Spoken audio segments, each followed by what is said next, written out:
श्रीकृष्णाच्या चरित्रावरती बोलत होतो मी. ज्यावेळेस ते वाचत होतो मी म्हटलं काय दुःख आहे या माणसाच्या आयुष्यामध्ये. अरे जन्मालाच तुरुंगात आले. आपल्याला नोटीस आली तर टेन्शन येते, आता अटक होतीये का काय होतंय का काय. जन्मालाच तुरुंगात आहे. बरं तुरुंगात जन्माला आल्यानंतर आई बापासोबत राहता तरी आलं का? आई वडिलांना सोडून जावं लागलं. ज्यांच्याकडे जाऊन राहिला थोडासा मोठा झाला, 2-5 सवंगडी भेटले, त्यांना सोडून वृंदावनात जावं लागलं. राधा भेटली वृंदावनात, तिला सोडून मथुरेत जावं लागलं. जगणं सुंदर कशानं होईल असा कोणता फॉर्म्युला उपलब्ध आहे किंवा बाजारात अशी कोणती औषधं उपलब्ध आहेत? देव इतका सुंदर वागलाय ना तुमच्या माझ्यासोबत. खर तर आनंद विकत घेता येत नाही आणि आपल्याकडचं दुःख कुणाला विकता येत नाही. जन्माला येण्याची बातमी देव 9 महिने आधी सांगताय. कोणतरी जन्माला येणार आहे, तुमचं बघा, सगळी तयारी करून ठेवा व्यवस्थित. पण जायची बातमी देव 9 मिनिट पण आधी सांगत नाही. याच्यापेक्षा काय उपकार करावेत परमेश्वरानं आपल्यावरती की बाबा रे तू जन्माला आलाय, जाणार कधी तुझं तुला माहित नाहीये, मग जगून घे, मस्त जग, आनंदी जग. हा संकेत भगवंताने या सगळ्या संकल्पनेतनं दिलेला आहे. मरणाची बातमी जर साहेब 9 महिने आधी आली असती की तुम्ही आता जाणार आहात, तुमचा हिशोब करून घ्या, साहेब पत्र आल्याबरोबर लोक गेली असती. किती उपकार आहेत देवाचे की आपण कधी जाणार आहोत आणि सिस्टीम ठरलेली आहे. काय कमवायचंय ते कमवा, इतकं भारी सांगून टाकलंय. हा तुम्ही जन्माला आला, जगून घ्या, काय कमवायचंय ते कमवा, पण सगळं तुम्हाला इथं ठेवून जावं लागणार आहे हे भगवंतानं सांगून टाकलेलं आहे. तुम्ही आता खुर्च्यांवरती बसलेला आहात, जे उभे आहेत त्यांना वाटेल का त्याला खुर्ची भेटली, ती 1च तासभर आहे. खुर्ची घेऊन जाता येते का घरी जाताना? हे सभागृहातले बाहेर सुद्धा नाही जाऊन द्यायचे. हे माईक वरती मी तासभर बोलेल, यानंतर उद्या दुसरं कुणीतरी बोलणार आहे. या सभागृहामध्ये आतापर्यंत अनेक मैफिली झाल्या असतील, आज मी बोलतोय, उद्या दुसरं कुणीतरी बोलेल. आपण सगळे विश्वस्त आहोत, ट्रस्टी आहोत. सांभाळायचं, पुढच्या पिढीच्या हातात द्यायचं, तिकीट काढायचं, हिशोब करणारा ठरलेला आहे. ते एकटंच आहे चित्रगुप्त. त्यांनी अपॉइंटमेंट केलीच नाही परत, ते हिशोब करायला काही जास्त माणसं नाहीत. बरं न्यायला पण यम एकटाच आहे. देवानं रिक्रुटमेंट केलीच नाही, त्याचा विश्वासच नाही आपल्यावरती. म्हणजे यमानं जर त्याच्या हाताखाली 2-4 लोकांची रिक्रुटमेंट करायची ठरवली तर परत टीईटी घ्या, परत त्यातून सिलेक्ट झालेले काय काम करतील. समजा आपल्यासारखी यमानी जर 2-4 हाताखाली ठेवले तर कसं काम करतील? त्यांना तुला ना उद्या नेतो 50 दे. त्यानं ते हिशोबात आहे सगळं. वरती एकटाच चित्रगुप्त बसला हिशोब करायला, न्यायला ते 1 जण आहे. बरं न्यायचं कधी काय, वशिला लावायला कोणतीही संधी नाही. किती उपकार करावेत भगवंतानं आपल्यावरती. त्यानं सांगितलं की बाबा रे, आनंद सुख ह्या संकल्पना साधनांशी संबंधित नाहीच आहेत. साधनानं जगणं सुकर होऊ शकेल, सुलभ होऊ शकेल, पण सुखी होईलच असं नाही. ज्ञानोबांनी सुखाची व्याख्या करताना सांगितलं, किंबहुना सोय जीव आत्मयाचे लाहे, तेथ जे होय तया नाम सुख. ज्ञानोबा माऊली म्हटले की अरे सुख ही संकल्पना साधनांशी संबंधित नाहीच आहे. याचा अर्थ तुम्ही साधनं कमवू नका असं नाही, साधनांची निर्मिती करा, पण त्यानं तुमचं जगणं फक्त सुकर सुलभ होऊ शकेल. सुख ही अंतर्मनाची कॅरेक्टरिस्टिक आहे, त्याच्यासाठी आत डोकावून बघावं लागेल. आणि मग हे सुख मिळतं कुठं? ते तुमच्या माझ्या वागण्या बोलण्यावर, तुमच्या माझ्या विचारांवरती अवलंबून आहे. ते आम्हाला मिळवता येईल का? साध्या साध्या गोष्टी येतो, चांगलं बोला, चांगलं वागा, एकमेकांना सहकार्य करा, कुणाच्यासाठी तरी मदतीचा हात पुढे करा. कुणी थकलेला असेल, भागलेला असेल, त्याच्या पाठीवर कौतुकानं थाप मारा. राजा मी तुझ्या सोबत आहे एवढा विश्वास द्या. या छोट्या छोट्या गोष्टीतून इतरांचं जगणं सुंदर होतं, आपोआप आपलंही जगणं सुंदर होऊन जातं. कसं सांगितलं माऊलींनी? साधं सांगितलं, गोड बोला, चांगलं बोला. आणि कसं बोलावं? माऊली म्हटले, साच आणि मवाळ, मितुले आणि रसाळ, शब्द जैसे कल्लोळ अमृताचे. काय गोड शब्द आहे तो. बघा ज्ञानोबांना साहेब उगच माऊली म्हटलं जात नाही. जगातला एकमेव पुरुष आहे की ज्याला गेली 750 वर्ष लोक माऊली म्हणून हाक मारतात. आणि त्याचं कारण असं आहे, ज्ञानोबा उकाराची भाषा बोलतात. उकाराची भाषा कोण बोलतं? बघा जग तुम्हाला बाहेर बाळासाहेब म्हणाल, घरी गेल्यावर आई काय म्हणते? बाळू. आई उकाराची भाषा बोलते, ती उकाराची भाषा ज्ञानोबा बोलतात. ऋणू झुनू रे भ्रमरा, सांडी तो अवगुणू रे भ्रमर. अवगुण या शब्दाला माऊलींनी अवगुणू म्हणावं, याच्यापेक्षा किती छान बोलावं. माऊली म्हणतात सांडी तो अवगुणू, अवगुण शब्दाला सुद्धा माऊली अवगुणू म्हणतात.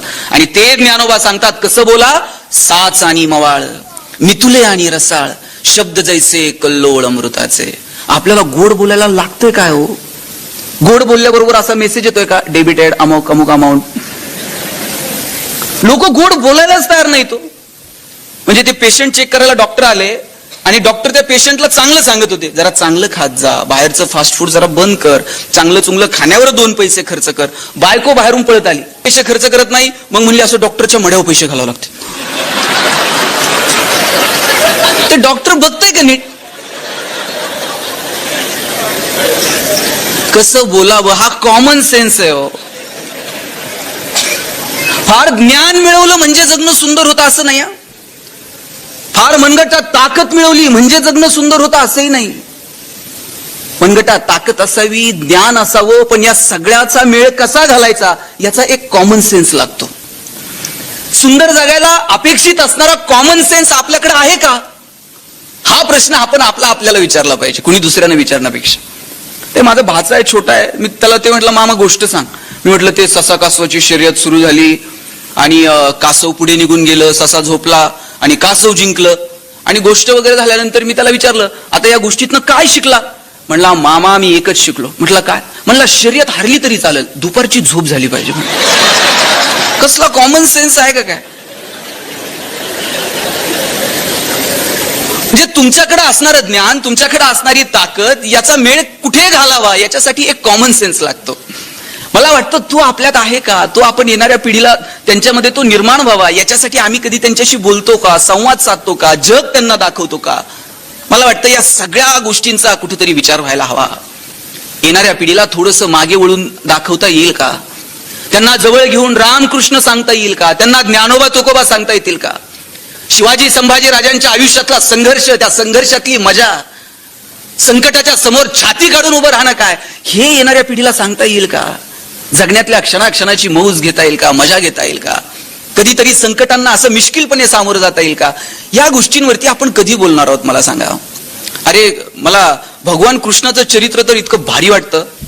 मी आता 8 दिवस बाबा जी टॉकीजला श्रीकृष्णाच्या चरित्रावरती बोलत होतो. मी ज्यावेळेस ते वाचत होतो मी म्हटलं काय दुःख आहे या माणसाच्या आयुष्यामध्ये.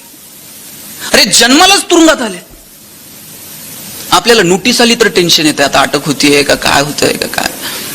ते जन्मालाच तुरुंगात आहे. बरं तुरुंगात जन्माला आल्यानंतर आई बापासोबत राहता तरी आलं का? आई वडिलांना सोडून जावं लागलं. ज्यांच्याकडे जाऊन राहिला, थोडासा मोठा झाला, 2-5 सवंगडी भेटले, त्यांना सोडून वृंदावनात जावं लागलं. राधा भेटली वृंदावनात, तिला सोडून मथुरेत जावं लागलं. मथुरा सोडून गेला तर लोक त्याला रणछोडदास म्हटली. आणि काय मिळालं हो कृष्णाला त्याच्या आयुष्यामध्ये?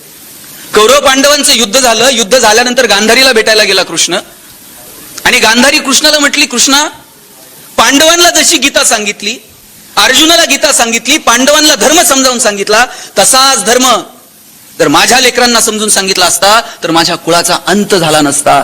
का असं वागलास? गांधारी दुःख व्यक्त करते कृष्णाजवळ. आणि काय मिळालं हो कृष्णाला या सगळ्या? पांडव जिंकले, धर्मराजा झाला, तिकडं कौरव जिंकले असते तर दुर्योधन गादीवर बसला असता. कृष्णाचं काय? पण कृष्ण असं टेन्शन घेऊन बसतोय का? मला हे रणछोडदास म्हणतायत, राधार पण नाही, गोपाळ पण नाही, तरी सगळं सोडावं लागलं, मलाच नावं ठेवत. कृष्ण कधी असा टेन्शन मध्ये बघितलाय का? कृष्ण आयुष्याचा उत्सव करतो. बघा एंटरटेनमेंट आणि सेलिब्रेशन हे 2 वेगवेगळे शब्द आहेत. आपण एंटरटेनमेंटला महत्व देतो, मनोरंजनाला महत्व देतो. मस्त जायचं, तिकीट काढून पिक्चर बघायचा, शिट्टी बिट्टी मारायची, हे मनोरंजन झालं.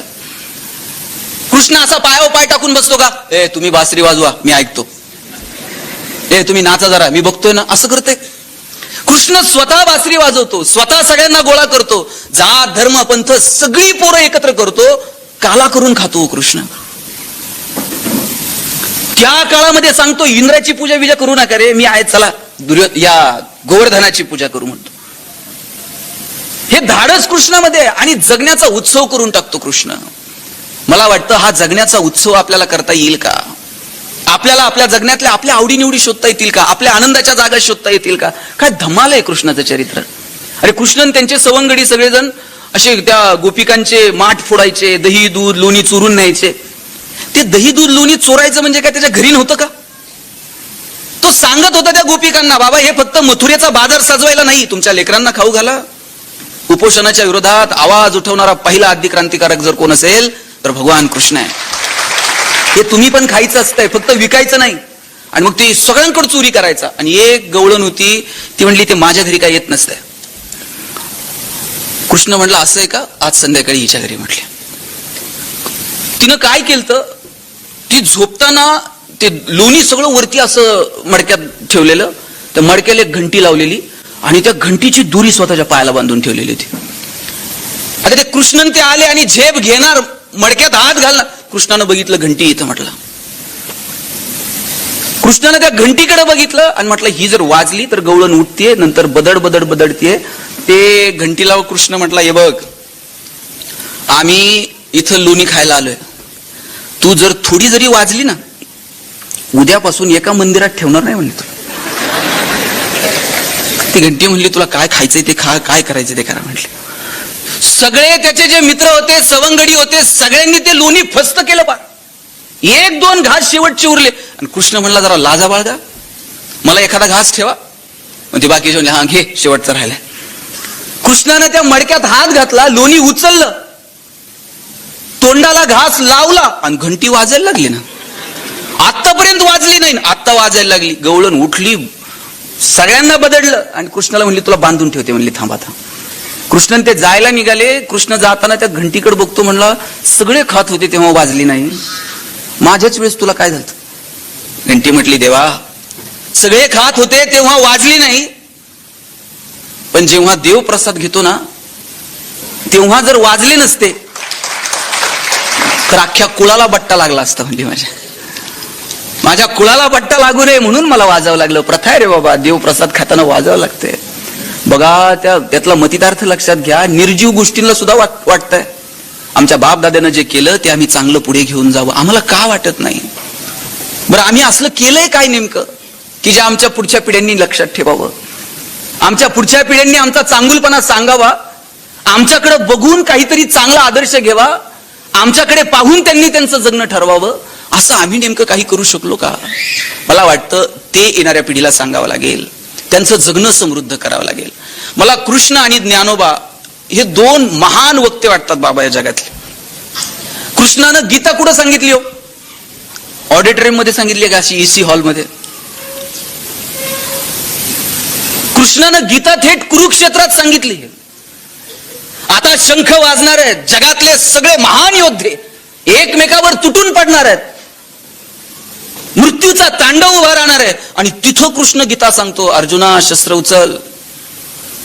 तिथे अर्जुनाला जगण्याचं तत्वज्ञान सांगतो. काय महान वक्ता म्हणावं लागेल कृष्णाला. एकीकडे कृष्ण आहे जो सांगतो दुर्जनांच्या संहारासाठी, सज्जनांच्या रक्षणासाठी, धर्माच्या प्रस्थापनेसाठी आमचा जन्म आहे. आणि दुसरीकडे ज्ञानोबा आहेत. ज्ञानोबा तर काय धाडस आहे. ज्ञानोबा म्हणतात तर अवधान ऐकले दीजे, मग सर्व सुखासी पात्र होईजे, हे प्रतिज्ञोत्तर माझे उघडाय का. जगातला कोण असा प्राध्यापक आहे का त्यानं म्हणा पोरग माझ्याकडे आणून ठेवा, कल्याण करून टाकतो. ज्ञानोबा सांगतात तरी अवधान ऐकले, एक क्षण आमच्याकडे बघावं. प्रतिज्ञा घेऊन सांगतो की जगातली सगळी सुख तुमच्या दारात लोळून घेतील. केवढा कॉन्फिडन्स आहे, केवढा आत्मविश्वास आहे. आणि ह्या काय माहित आहे, साधू संतांना ठाऊक आहे की निवळ साधनांमध्ये सुख नाही, निवळ संपत्तीमध्ये सुख नाही. तुकोबारायांना देवाकडे मागायची वेळ आली तर काय म्हटले हो तुकोबाराय? तुकाराम महाराज म्हटले, हे देवा मला जर द्यायचंच असेल ना तर एक गोष्ट घे, तुझा कधी विसर होऊ देऊ नको. आणि तुकाराम महाराज म्हटले, हेची दान देगा देवा तुझा विसर न व्हावा. देवानं विचारलं आणि दिलं हे दान, आणि काय कराल? तुकाराम महाराज म्हटले, गुण गाई ना आवडी, हेची माझी सर्व जोडी. आयुष्यभर तुझं गुणगान गात राहील. मग देवानं विचारलं, बाबा ठीक आहे आयुष्यभर माझं गुणगान गात राहशील, कौतुक करत राहशील, मग थोडंफार धन संपदा मुक्ती वगैरे ह्या गोष्टी तुला देऊ का? तुकाराम महाराज म्हटले, न लगे मुक्ती धन संपदा, संत संग देई सदा, तुका म्हणे गर्भवासी, सुखे घालावे आम्हासी. तुकाराम महाराज म्हटले, खुशाल जन्माला घाल, पण तुझं नाव मात्र आमच्या मुखात राहू दे. आयुष्यभर तुझं गुणगान गात राहू, आयुष्यभर तुझं कौतुक करत राहू. बघा साधू संतांना कळालं होतं की निवळ साधनांमध्ये नाही सुख, ज्ञानोबांना कळालं मागावं. काय मागावं? मागण्याची वेळ आली तर ज्ञानोबा काय म्हटले हो मला सांगा. पसायदानातला पहिला शब्द काय? काय पहिला शब्द? आता. एवढं मोठं शब्द सामर्थ्य आहे ज्ञानोबांकडे. आणि मग ज्ञानोबा पसायदानाची सुरुवात करताना किंबहुना, पण, परंतु, म्हणून या कोणत्याच शब्दानं करत नाहीत. ते म्हणतात आता. का हो आता? व्याख्यान संपल्यानंतर तुम्ही एकमेकांना भेटाल, संयोजकांना भेटाल आणि काय म्हणाल? आता येतो. आता हा निर्वाणीचा शब्द आहे. माऊली निघालेत आणि मागण्याची वेळ आली तर परमेश्वराला म्हटले आता विश्वात्मकी देवे. बरं, मागणं सुद्धा असं नाहीये आता पांडुरंगा, आता विठ्ठला. जो कोणी या विश्वाचा रचनाकार आहे त्यालाच साकडं घातलं आता विश्वात्मकी देवे. आणि मागणं सुद्धा असं लाचार होऊन नाही. ए बाबा पाया पडतो आणि तुला द्यावंच लाग. हा वाग्यज्ञ तुझ्या समोर मांडला, याच्यावर जर तू संतुष्ट असशील तर तो शोनी मज द्यावे पसायदान हे. आणि पहिलं मागणं कोणाला मागितलं? कुणासाठी मागितलं? नवरा बायकोसाठी मागल, बायको नवऱ्यासाठी मागल, दोघं मिळून पोरांसाठी मागतील. पण मागण्याची वेळ आली, ज्ञानोबा म्हणाले जे खळांची व्यंकटी सांडो. जे खल आहेत, जे दुर्जन आहेत त्यांची व्यंकटी, त्यांच्यातली वाईट बुद्धी सांडो. आणि पुढचं वाक्य बघा, तया सत्कर्मी रती वाढो. झाड छोटं असलं तर त्याला वाढू म्हणतात आणि झाड नसलच बी लावलं तर त्याला रुजू म्हणतात. ज्ञानोबा म्हणतात तया सत्कर्मी रती वाढो. ज्ञानोबांना खात्री आहे वाईटातला वाईट माणूस जरी असला ना त्याच्यामध्ये सत्कर्माची थोडी तरी वृत्ती शिल्लक आहे. आणि म्हणून ज्ञानोबा म्हणाले तया सत्कर्मी रती वाढो, भूता परस्परे पडो मैत्र जीवांचे. आणि नंतर काय? दुरितांचे तिमिर जाओ, विश्व स्वधर्म सूर्य पाहो. आणि मग जो जे वांछील तो तेला हो प्राणी जात. ज्याला ज्याला जे जे हवंय ते ते मिळू दे. कसला मनाचा मोठेपणा आहे हा? आपल्याकडे एवढा मनाचा मोठेपणा आहे का? एकाला देव प्रसन्न झाला आणि देव म्हटला काय मागायचे ते माग. हा म्हणला एक गाडी दे. त्यांना तुला एक देईन पण शेजारच्याला दोन द्यावे लागतील म्हटलं. त्यांना हे बाबा असलं काय नको, बंगला दे म्हटलं एक. त्यांना तुला एक देईन पण शेजारच्याला दोन बंगले. काय संबंध म्हणला? थांब म्हणला विचार करून सांगतो. 8 दिवसानं देवाला म्हणला एक काम कर, गाडी नको, बंगला नको, एक डोळा जाऊ दे म्हणला माझा. म्हणला का? म्हणला ते शेजारच्याचे 2 गेले पाहिजेत म्हणला. किती मोठेपणा आहे हा आमच्या मनाचा. अरे मागण्याची जर वेळ आली तर आम्ही इतरांसाठी काही मागू सुद्धा शकत नाहीत. मग देणं तर किती लांबची गोष्ट आहे हो. देण्याला सुद्धा इतके लिमिटेशन आहेत ना, आम्ही चौकटीच्या बाहेर साहेब देऊ सुद्धा शकत नाहीत. डॉक्टर झालं ना मेहुण्यालाच मेडिकल द्यावं लागते. ते लग्न जमल्यापासून सांगते बाप डिफॉर्म कर, डिफॉर्म कर. मी नांदेड मधल्या डॉक्टरांविषयी बोलत नाही साहेब, मला परत नगरला जायचं. आम्ही मागण्याच्या बाबतीमध्ये इतके मागास आहोत तर देण्याच्या बाबतीमध्ये आम्ही कसं आनंदी राहणार आणि कसा आनंद देणार? अरे देण्याची वेळ आल्यानंतर काय विंदांनी सांगितलं, देणाऱ्यानं देत जावं, घेणाऱ्यानं घेत जावं. आणि घेता घेता एक दिवस ते पार असे तुडून घ्यायचे देणाऱ्याच्या हात. तर ती देण्याची वृत्ती आम्हाला आत्मसात करता येईल का? हिरव्या पिवळ्या डोंगरांकडून हिरवी पिवळी शाल घ्यावी, सह्याद्रीच्या कड्याकडून छातीसाठी ढाल घ्यावी, वेड्या पिशा ढगांकडून वेडेपिसे आकार घ्यावेत, मातीमधल्या प्रश्नासाठी पृथ्वीकडून हुंकार घ्यावेत, उसळलेल्या दर्याकडून पिसळलेली आयाळ घ्यावी आणि शांत वाहणाऱ्या भीमेकडून तुकोबाची माळ घ्यावी. देणाऱ्यानं देत जावं, घेणाऱ्यानं घेत जावं आणि घेता घेता एक दिवस देणाऱ्याचे हात घ्यावेत. तुकाराम महाराजांनी पिढ्यान पिढ्या चालत आलेली महाजनकीची सगळी कागदपत्र इंद्रायणीच्या डोहात नेऊन बुडवून टाकली. शेतकऱ्याचं कर्ज माफ करणारं पहिलं गव्हर्नमेंट जर कोण असेल ना, जगद्गुरु तुकाराम महाराज. त्याचा कुठं फ्लेक्स नाही, त्याचा कुठं बॅनर नाही, त्याची कुठं जाहिरात नाही, देऊन टाकलं हो सगळं. केवढा हा मनाचा मोठेपणा आहे. तुकाराम महाराजांना विचारलं काय तुमच्या आयुष्याची संपत्ती? तुकाराम महाराज ज्यावेळेस जायला निघाले ना, एक माणूस जाऊन म्हटला महाराज काय कमवलं आयुष्यभर? अभंग लिहिले, गाथा लिहिले. तुकाराम महाराज म्हटले कौतुक वाटे झाली या वेचाची. जगाला आमचं कौतुक वाटेल की नाही मला माहित नाही, पण आजपर्यंत आम्ही जे जगलो ना आमचं आम्हाला कौतुक वाटतंय. आपल्याला कौतुक वाटलं पाहिजे. आम्ही जे जगलो ना आमचं आम्हाला कौतुक वाटतंय. हा भाव आपल्यामध्ये असला पाहिजे. आपल्याकडे जे आहे त्यातलं थोडं तरी इतरांना देण्याची दानत आपल्यामध्ये असली पाहिजे. तुम्ही म्हणाल मग आम्ही कमवायचं आणि वाटून टाकायचं का? सगळं देऊ नका हो.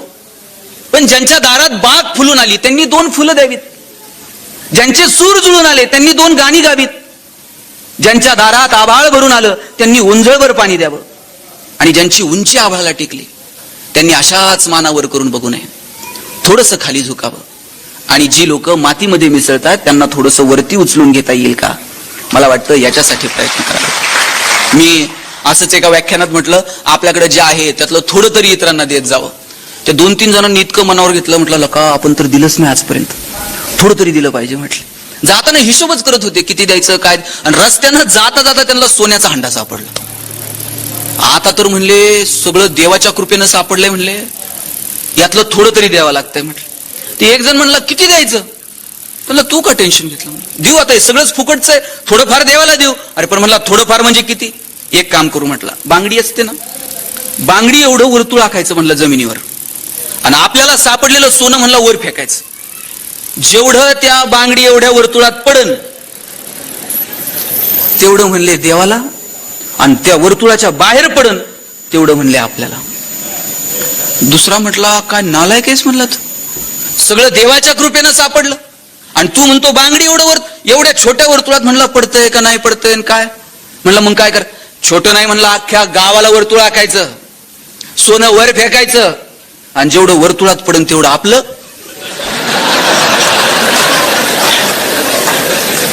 आणि जेवढं बाहेर पडन तेवढं देवाचं म्हटलं. तिसरा म्हटला काय स्वार्थी आहेस तू, अजिबात वर्तुळ बिरतुळ आखायचं नाही म्हटला. म्हटला मग देव कुठं असतो, कुठं असतो, वर. सोनं वर फेकायचं म्हणला, जेवढं वर राहीन तेवढं देवाचं, आणि जेवढं खाली पडन तेवढं. मग आपण कितीही हुशार असलो तर मग 2 वर्ष बाहेर तर पडता आलं का? असं खिडकीत न बघायची, लोक जनावर फिरतायत का ना, आम्हाला बाहेर जाता येत नाही. निसर्गाच्या समोर आम्ही खूप छोटे आहोत. बरं याची जाणीव आत्ता नाही आहे चव्हाण साहेब, पिढ्यान पिढ्या कितीतरी वेळा निसर्गानं जाणीव करून दिली आहे माणसाला की बाबा रे साधनं निर्माण कर, सुखाची साधनं निर्माण कर, विज्ञान तंत्रज्ञानाच्या जोरावर काय मिळवायचंय काय कमवायचंय ते कमव, पण बाळा तुझी नाळ निसर्गासोबत जोडून ठेव. माणूस एकमेव प्राणी आहे की तो त्याची नाळ निसर्गासोबत जोडून ठेवू शकला नाही. एखादा कावळा असा ओव्हरवेट झालाय आणि घराच्या भोवती असं फिरतय, बघितलंय का? नाही. पण माणसाला मात्र निसर्गासोबत तो त्याची नाळ असा जोडून ठेवू शकला नाही. बघा नेपोलियननं युरोपवरती आक्रमण केलं होतं, शस्त्राच्या जोरावरती युरोप पादांकरात केलं, युरोप जिंकलं, पण युरोपमध्ये पिवळ्या तापाची साथ आली. नेपोलियन जे सैन्य घेऊन गेला होता त्यातलं बहुतांश सैन्य मरायला लागलं. मोजकं सैन्य घेऊन नेपोलियनला परत मायदेशी परतावं लागलं. शस्त्रांच्या जोरावरती युद्ध जिंकता येतात, सत्ता प्रस्थापित करता येतात, पण निसर्गाच्या एका साथी समोर आम्हाला टिकाव धरता येत नाही. चीनमध्ये मिंग राजवट होती, प्लेगची साथ आली, सगळी मिंग राजवट उद्ध्वस्त झाली. दक्षिण आफ्रिकेमध्ये जनावरांचा प्लेग आला होता, सगळी जनावरं मरून गेली. जनावरांवरती आधारित असणारे उद्योग व्यवसाय लयाला गेले. माणसाला तरीही कळलं नाही की आम्ही आमची नाळ निसर्गासोबत जोडून ठेवावी.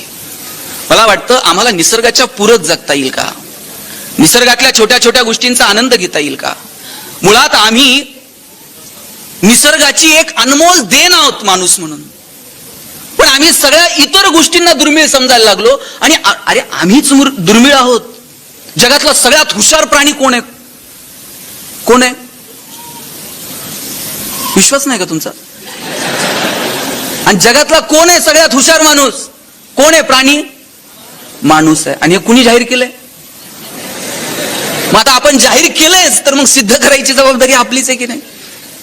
आपण सिद्ध केलं पाहिजे की आम्ही हुशार आहोत, आम्हाला जगणं कळतं, आम्हाला निसर्ग कळतो, आम्हाला त्याच्यासोबत जुळून घ्यायला हवं. आम्ही कधी हे सगळं समजून घेणार आहोत? आम्ही दुर्मिळ आहोत, पण आमची आम्हालाच किंमत नाही. एक राजा असा रस्त्यानं चाललेला होता आणि एक दुधाची डेअरी होती त्याच्या राज्यामध्ये. इतकी गर्दी तिथे झालेली. राजा म्हणला दुधाची डेअरी आहे आणि एवढी गर्दी, एवढी रांग कसली लागली म्हटला. राजा तिथं गेला, तिथं बोर्ड लिहिलेला होता दूध 100 रुपये लिटर. राजा गेला आणि राजाने विचारलं एवढी गर्दी, म्हटला दूध घ्यायला. म्हणला कसं लिटर दिलं? राजाला बघून म्हणला 1,00,000 रुपये लिटर आहे म्हटला. राजा म्हणला इथं काय दूध दुर्मिळ आहे का, मिळत नाही का, 1,00,000 रुपये लिटर आहे. त्यांना दूध नाही दुर्मिळ, डेअरीवर राजा दुर्मिळ आहे म्हणला. साधनं दुर्मिळ नाहीयेत, आपण दुर्मिळ आहोत. मोबाईल घेता येईल, कानाचं काय, रस्ते बनवता येतील, चालण्याचं काय, पैशांच्या जोरावर हजारो किलोमीटर दूर असणारे चंद्र सूर्य ग्रह तारे दुर्बिणीच्या साह्यानं जवळ करून पाहता येतील. पण आयुष्यभर शेजारी राहणाऱ्या माणसाबरोबर प्रेमाचे संबंध निर्माण करणं, याचं काय. माणसं दुर्मिळ आहोत. आपण एकमेकाची किंमत करूयात, एकमेकाला सन्मान देऊयात, एकमेकाशी प्रेमानं बोलूयात. चांगलं असेल तर एकमेकाचं कौतुक करूयात. कौतुक करायला काय पैसे लागतात का? अहो, आम्ही साधं पोरांचं सुद्धा कौतुक करत नाही. लहान पोरग जर घरात फिरत असलं, पाहुणे आले ना, मग मात्र आपलं सुरू होते. पाहुण्यासमोर कौतुक करा पोराचं, त्याला नावं ठेवायच्या फंदात पडू नका. कौतुक 4 चौघात करायचं असतं आणि चुका ह्या कानात सांगायच्या असतात. आपण उलट करतो, आपण कौतुक कानात करतो आणि चुका मात्र 4 चौघात सांगतो. पाहुणे आले ना, म्हणायचं दादा इतका अभ्यास करतो ना, ते दादा पाहुण्याच्या पुढेच पुस्तक घेऊन बसतंय. आणि आपण जर म्हटलं ना, हे दादा इतका खोडकर आहे, दादा बाहेर जाते, पाहुण्याच्या बुटात पाणी होतील, लेसला लेस लावी, ते बावळटपणा करायची एकही संधी पोरग सोडत नाही. म्हणून कौतुक करा. आपलं काय माहितीये का, आपल्याला कौतुकाला शब्द सापडत नाहीत, पण चुका काढायला मात्र शब्द सापडतात. कौतुक करणं हे इतरांचं जगणं सुंदर करण्याचा एक छोटा फॉर्म्युला आहे. कुणी चांगलं वागलं ना, कौतुक करा, त्याच्या पाठीवर कौतुकानं थाप मारा. बाबा, आम्ही नगरवरून पुण्याला बसनी जायचो आणि बसनी जर कधी गेलं ना, त्या एकदा बसनी प्रवास करत असताना सुपा म्हणून आमच्या इथं गाव आहे, तिथे एक 75-80 वर्षाची एक म्हातारी आजी बसमध्ये बसली. बसमध्ये जागाच नव्हती बसायला. सगळेजण पेपर वाचतंय, जागा नाही, कुणी सीट द्यायचं, सगळ्यांनी खाली वाचक झालते सगळे, कुणीच वर बघायला तयार नाही. तेवढ्यात 24-25 वर्षाचा तरुणाबाण तरुण पोरगा कंडक्टर उठून उभा राहिला. तो म्हटलं, आजी बस इथं. तिला तिथं बसवलं आणि सुप्यापासून पुण्यापर्यंत पुढचा 2 तासांचा प्रवास त्यानं उभ्यानं केला. बरं, त्याच्या चेहऱ्यावर असा किंचितसाही भाव नव्हता, मी लय उपकार केलाय, काय केलंय.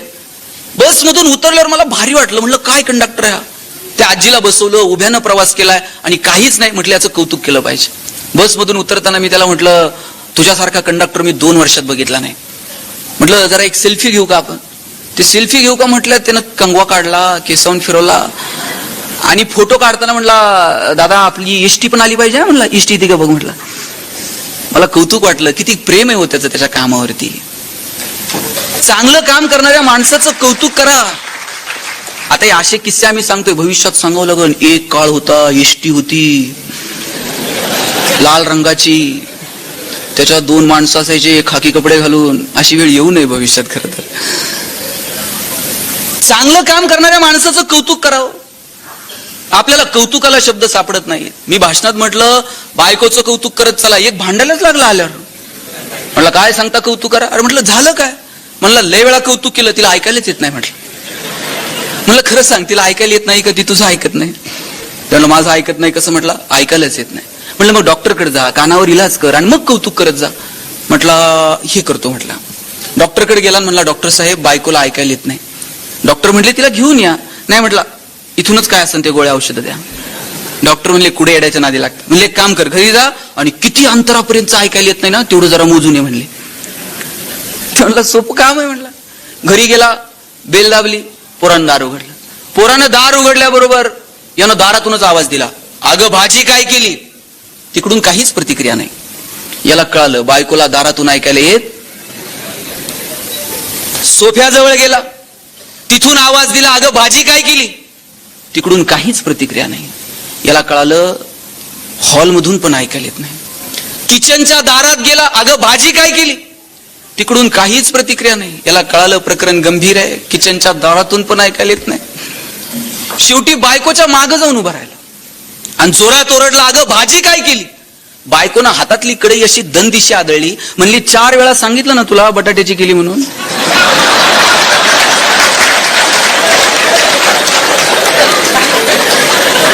आणि हे डॉक्टरला सांगत होतं, बायकोला ऐकायला येत नाही. 20 वर्ष ह्याला ऐकायला येत नव्हतं, तिने कसा संसार केला. काय मित्रांच्या चुका कशा काढता येतील. कधीतरी स्वतःच्या अंतर्मनात डोकावून बघा. नाती गुती जपा ही कधीच मिळणार नाही. तर माणूस म्हणून आपल्याला जी नाती मिळालीत ना त्याची जाण ठेव. जग सुखी समाधानी राहील पण त्याची सुरुवात आपल्यापासून आहे. आपण आनंदी असायला हवं, आपलं कुटुंब आनंदी असायला हवं, माझं गाव आनंदी असायला हवं. मग जग सुखी राहील, मग जग आनंदी राहील. पण आमचं कुटुंब आनंदी राहावं याच्यासाठी तरी आम्ही काही केलं का? आम्ही आमची नाती तरी जपली का? अहो कितीतरी मुलं अशी आहेत गेले कित्येक दिवस त्यांचा आणि बापाचा स्पर्श सुद्धा नाहीये. गेले कित्येक दिवस त्यांनी आईला अजून बघितलेलं सुद्धा नाहीये. ही नाती परत आहेत का? मग गेल्यानंतर ते व्हॉट्सअपला फोटो ठेवतंय मिस यू. काय उपयोग आहे का? गेल्यावर मिस यू म्हणण्यापेक्षा आताच हातात हात द्या सांगा विथ यू आम्ही आहोत तुमच्या सोबत. आणि गेलेली माणसं परत बघता येतात का? प्रथम पुण्यस्मरण इथून ब्रह्मदेवाला एफडी करा. आमचा गेलेला बाप 2 मिनिटासाठी पाठवा, खूप पाहुणे आलेत. परत तुम्हाला तुमचा गेलेला बाप बघायला मिळत नाही, गेलेली आई बघायला मिळत नाही, गेलेला भाऊ बघायला मिळत नाही. आणि आम्ही कोणत्या अहंकारात जगतो? लोक म्हणतात 10 वर्ष झाले भावाच्या दारात गेलो नाही. अरे सांगता कुणाला? 10 वर्ष झाले बहिणीच्या दारात गेलो नाही. अरे तू ती गेल्यावर जाशील साडी चोळी घेऊन, तिला नाही कळत भाऊ आलाय म्हणून. एकाच आईच्या पोटी 2 जण जन्माला आले, मग इतका द्वेष का? कशासाठी? कुणीतरी मोठ्या मनानं माफ करून टाकावं, कुणीतरी 2 पावलं येऊन माफी मागून टाकावी. किती सोपा हिशोब आहे. माफी मागणाऱ्याला कमीपणा वाटू नये आणि माफी देणाऱ्यालाही अहंकार वाटू नये. इतकं साधं जगणं असावं.